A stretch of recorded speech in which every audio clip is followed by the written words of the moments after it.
Your opening words speak volumes. Welcome to the show, everybody. By the way, those are not my words. They're from my guest today. His name is Bryon Dallas. Welcome to the show, Mark. Thank you. Thanks, Nancy. Were those my words? I totally forgot I said them. Yes, they were yours. Gee, I could have taken credit. I've been thinking faster. I'm sure I'm not the first person to have said those words anyway, but you know. So now you are a language instructor and an accent and dialect coach. That's right. Yeah, those are a couple of things that I do. That's right. And it's a lot of fun. So when did you get into doing that? Oh, well, I would say this is probably about my third career because it's kind of funny. I started getting into it probably around about 2002 when I first came to Canada, because obviously you can tell by my accent, I'm not originally from Canada, right. But I've been here long enough now that my accent has become, I have to be careful how I choose my words. My accent has become altered somewhat. So what happened was when I came out here with my wife. We're both from England, and my daughter, who back then was 1, and now she's an adult. And so we came out here, and I kind of got bored because at the time I was a graphic designer. I'd been working for the BBC in the news department, and I'd just been playing with the whole kind of accent thing.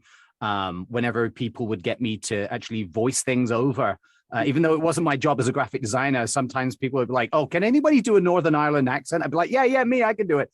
So that's how I kind of started playing around with accents and that kind of thing. And when I moved out to Canada, I was getting pretty bored with the whole the kind of jobs that were available at the time for graphic designers in television. And so I decided to retrain as a teacher. At the same time that I was retraining as a teacher to teach English to people who speak English as a second language, I was also continuing my playing around in stage plays. So that was a hobby of mine and continues to be. And this play that I was cast in when I first got over here, even before I managed to get a job here in Canada as an immigrant, it was a play that was, ironically, it was set in a very specific part of England. Right. It was set in this town called Whitby.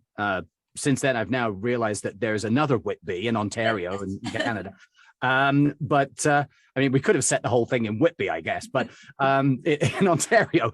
So it was set in Yorkshire, and all my other cast members were from Canada. They're all Canadians, and they could all do a British RP accent, which sounds more or less like this. You know, this is the BBC, so they could all do a version of that. Mm. But this was set in Yorkshire, and all the people from it, except from my character, who was from London, they were all from Yorkshire. So I thought, either I'm going to be in this play with a bunch of people that don't sound like they're from where they're saying they're from, right, or I can help out. And because I've always been obsessed with accents, like ever since I was a kid, and I've wanted to learn everything about them, the history of them, what accents are spoken where. This was something that kind of sparked something in me from my child, and is like, woo! And I went hell for leather. And back then, you know, the internet was not so prolific in terms of the resources that are available. So I had cassettes of certain accents from certain places. Back in the days when those millennials out there, cassettes are these little plastic things that have reels on. You stick them in a player, and it kind of works like the old CDs, but you know. So I had these cassettes, and I recorded onto cassette certain things that my fellow actors needed to hear to be able to pronounce in a certain way. So that's where my the whole dialect coaching thing started off. And I just did that sort of a little bit here and there, helping fellow actor friends from that point. And that's how it began. But I've only really started doing this in a more concerted effort, I guess, when I set up my own company called Talk Like That, which provides help to any actors that are online. So I've been helping actors far afield as Switzerland, Los Angeles, they're the UK, so they're from all over. So that's my answer to your question, which I forgot what it was now. So now I would imagine that some people pick it up easier than others, right? Yes. That is true. That's not to say that there are people that just cannot do it. There are lots of people out there that really think they can't do accents.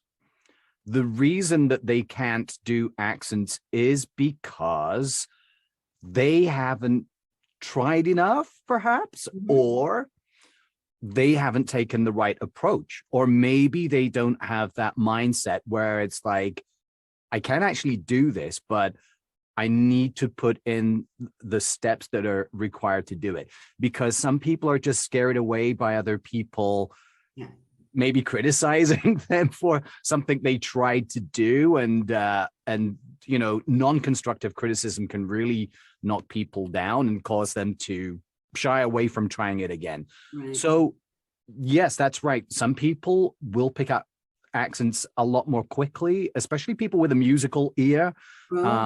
Some people have an innate ability to hear subtleties in differences in certain sounds, which helps them along, of course. But everybody who can hear and everybody who can talk can learn an accent, because, where there's a will, there's a way. And it helps to have a coach as well, of course. For sure. Yeah, I just reminded that, I used to do stand-up. I used to do improv. And sometimes somebody would say to me, do such and such in this kind of accent. And it's like, oh, no, don't do that. I can do French easily, but that's because of my background.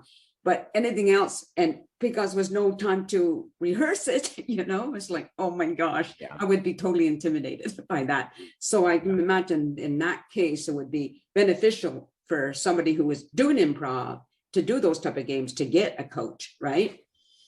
Absolutely. Yes. You see, the thing is, my clients come from, most of my clients, almost all of them, but not all, are actors. And the thing is, though, like, what is an actor? An actor could be so many, like, it's such a wide field, acting, that I have actors who are, they work in television or movies. Sometimes they come to me because they need an accent for an audition that's happening in, it might be for a commercial that's happening in a couple of days' time. Or it might be for a character that they've booked. It might be for a stage play. Or one of my clients, she actually works as a voice for video games. So she's been a few characters in a video game, and she's come to me for Egyptian Arabic because of a character that was, I don't know, supposed to be like an ancient 2,000-year-old jinn, like a spirit. And also for a character that was from the southeast of England. So she wanted an estuary accent. And, they're from all different kinds of acting mostly. And so there are different ways, there are different approaches to doing whatever it is that's needed, what kind of accent is required. There are different ways of doing it depending on, like, what are the expectations of the production team, and what's the end goal. So it's as wide as it is long, it's which makes it all the more fun, I guess. Yeah, for sure. Well, I'm just wondering too, that after you've coached anybody, have you then seen them perform, whether it's on television or movies or on stage, to see how well they did? Well, one of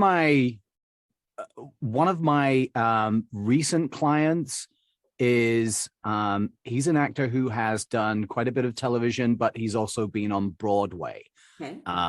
I know he was in one of the iterations of Hamilton, And I have to say I'm a little bit embarrassed. I'd never heard of him.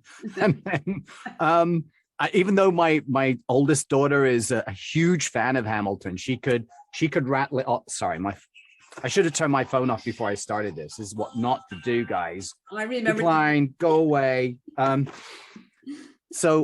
one of my kids, my oldest daughter, is a big fan of Hamilton. She could rattle off any of the words or the songs to the tunes. But as for me, I mean, I've seen the version of it on Netflix, but that's as far as my interest goes. So there was this client that was referred to me, and I'm like, okay, great. And I didn't know anything about it. And I mentioned it to a friend of mine. They're like, oh my God, him.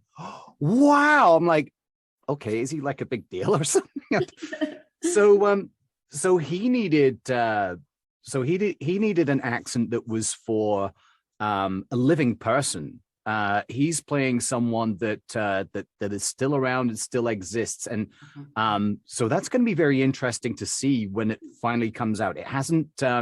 It's still in production right now. They're still shooting it. I can't really say what it is for obvious reasons, but when it does finally come out, that's going to be very interesting to see him do it, because I've only seen him doing the accent on Zoom that I helped him with.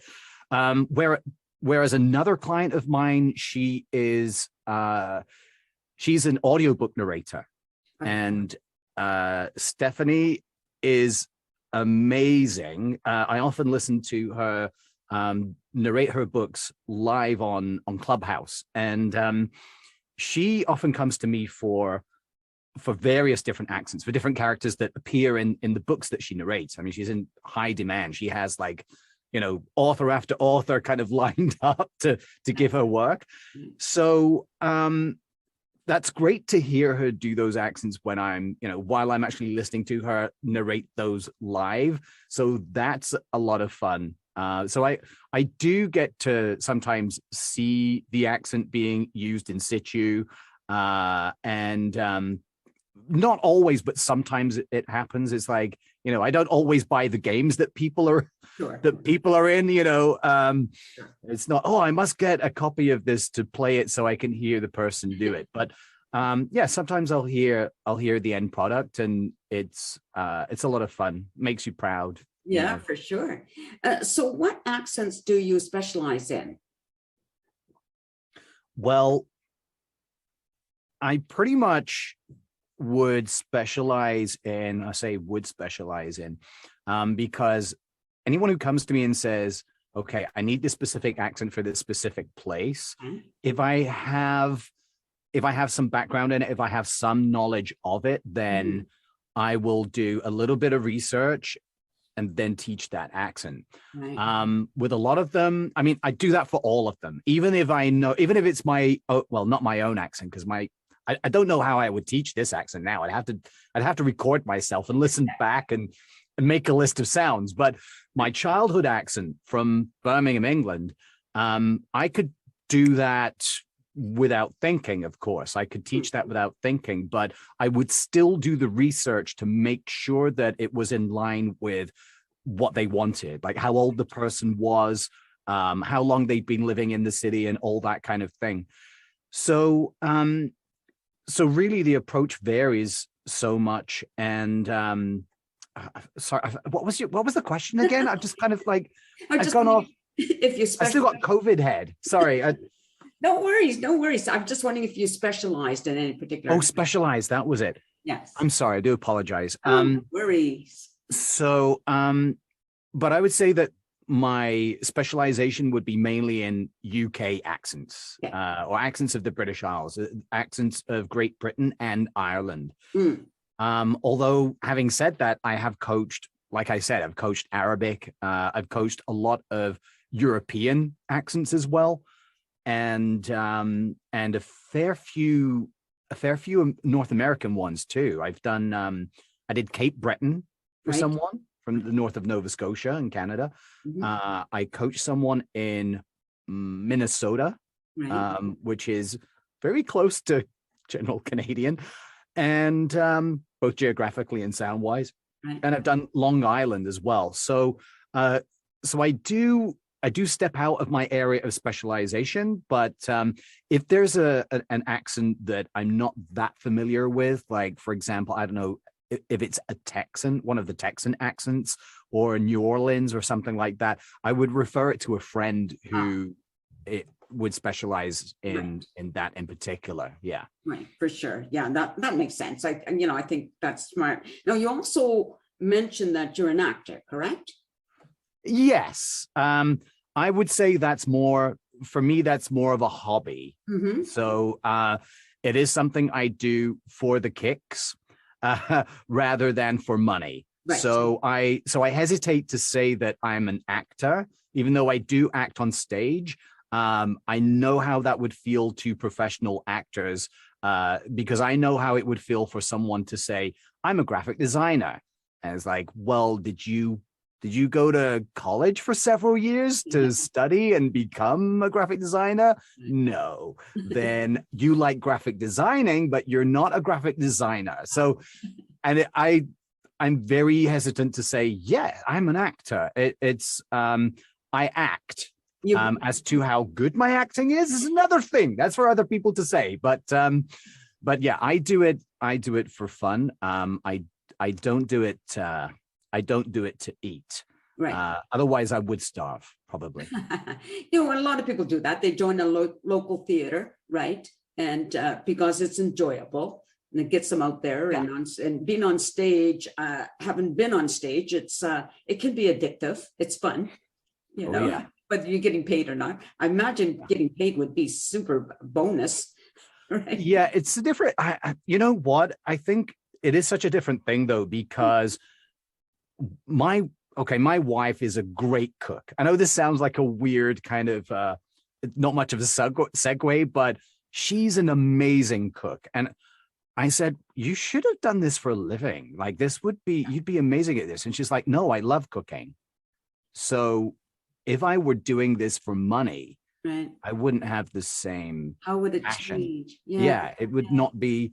So she just does it. That's her hobby. She loves doing it for the fun of actually doing it rather than doing it for money. And I'm not saying it's quite the same with acting because. Well, I'm just thinking about it. No, because I don't get paid for this. Mind you, I would like to experience being paid just to see what it's like, So, yeah. But I do it because I enjoy doing it. So it's the same type of thing, right? I don't. Yeah, exactly. So, yeah, I get that. So, what else do you have in the works? Because I find that a lot of people who are artistic usually have a lot of different things they're balancing. Right. Okay. Yes. So apart from servicing my clients in dialects, coaching them in dialects, another thing that I'm doing right now is I've just started a project narrating an audiobook, which is the title of the audiobook is Act of Treason, which, I mean, there are several books out there that have the same title, but this one's by an author called Richard Haynes. And it's set in and around Edinburgh in Scotland, which is where my brother lives now. So I'll be there later this year. But I can't do any research because I need to get the book done before that, before the summer. So, but it's a kind of a blood and guts sort of detective mystery novel of intrigue and ex-military kind of stuff. So it's a real breath of fresh air for me. And the other thing is that it's got lots of different accents in it. All the characters are from different parts of the UK, mostly from Scotland, but I'm so looking forward to getting my teeth into that. So guys, when it does come out in the summer, Act of Treason, Richard Haynes, buy it, guys. It would be so nice to get paid. So that's one thing that I'm doing and that I'm very excited about. Another project that I have in the works is I am in a play. It is the stage adaptation, or I should say the comedic stage adaptation of Hitchcock's version of the 39 Steps. and it's kind of a Monty Python-esque sort of rewrite of the 1935 movie. Right. And so, I mean, the 1935 movie is funny enough. It wasn't meant to be funny, but it's just funny because of the ridiculous things that happen in it. Right. And it's a total classic. It's one of Hitchcock's very first movies, if not the first movie he made.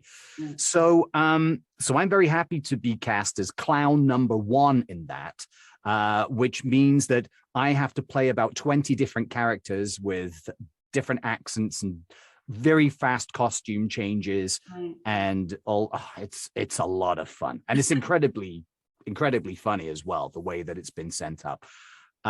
So that's another project I have in the works right now, and yeah, so that's kind of taking up a lot of my time right now. I would think so. Yeah. Now, do you have a website for people to get a hold of you? How would they do that?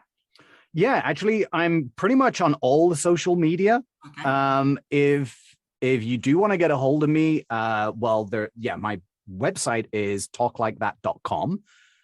You can email me at mark@talklikethat.com. But I'm also on Instagram. You can find me talk_like_that. And I'm on TikTok. I don't really I don't do all the dancing and the songs and okay, there's one song on there, but I occasionally post stuff to TikTok. So I dabble in TikTok, but most of the stuff I upload to is on Instagram. And I also have a Facebook group as well. So again, if you search for groups on Facebook and you come across Talk Like That, that's a group for people who are either actors or linguists or just generally people who are interested in accents. If you have some interesting articles or videos or stuff that you've seen that are kind of accent related, or you have any questions about accents, there's a lot of people in there who can answer your questions, including me. And I'd be pleased to have you in the group. So yeah, you can contact me in lots of different ways. And fantastic. That's great. Well, on that note, we're going to end it. Just stay on camera. I'm going to just say goodbye to the audience. I hope you enjoyed this, everyone. That was Mark Bryon Dallas, and I will put his information on when I air this. And thank you all for watching the show. Hope you subscribe, like, and share, and all those wonderful things. And peace out, everyone. A sense of community, Chilliwack's a place to be. A sense of community where you're free. Rolling through the mountains, rolling through the valley, rolling through paradise with me. It's multicultural, you're sure to see it all. Chilliwack's a place to be, you'll see. Come party in the park, go dancing after dark. Chilliwack's a place to be, you'll see.